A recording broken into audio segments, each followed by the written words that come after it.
Well, China has introduced green finance as one of the key topics for discussions in Hangzhou, and world leaders are expected to provide fiscal stimulus to really push forward and support industries to reduce environmental risks and promote sustainable development.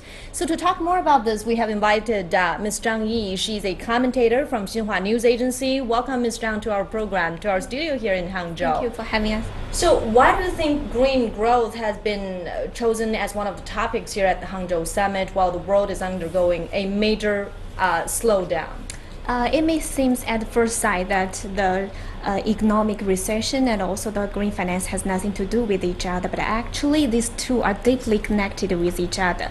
Let's see first, 8 years after global financial crisis in 2008, the world economy is still staggering along, and the recovery is weak and slow. And also on the other hand, our humanity is faced with environmental deterioration and also energy, natural resources shortage. So this stuff combined together, so we can see that China sees the urgent needs of the world. So this world is in dire needs of a new model of new growth model. So that's why China includes green finance in the topics for talk on the G20 agenda. This is China taking responsibility as one of the major player in the global arena. I think as the host country, it is pushing the 2030 agenda for sustainable development. But talk to me about developed countries, developing countries, some of the issues there in doing that. What are some of the challenges?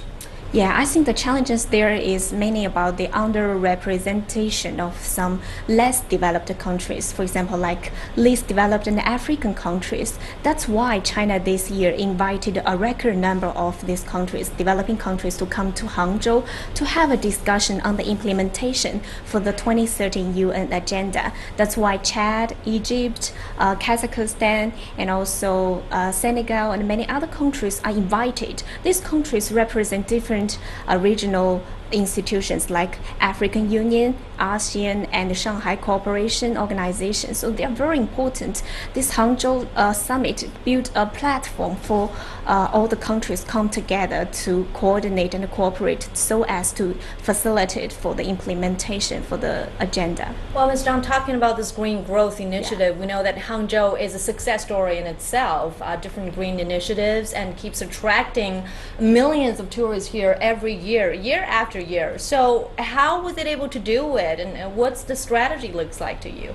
Yeah, I think the main charisma of Hangzhou is that it combines ancient and modern together. Ancient beautiful cultural relics and the beautiful scenic spots like West Lake and also many other beautiful spots. And also the modern, it can be considered as a capital of e-commerce in China. So I think this is what attracts tourists come to Hangzhou. But talking about sustainable development in Hangzhou, I think in my eyes, during this stay in Hangzhou, I see many public bicycle rental systems, and people, Hangzhou's municipality advocates people going out on bicycle, and I see many electronic vehicles around West Lake. I think this is what Hangzhou is trying to do, to raise the awareness of green growth and sustainable development among the people, and people are doing this. I think this is very important.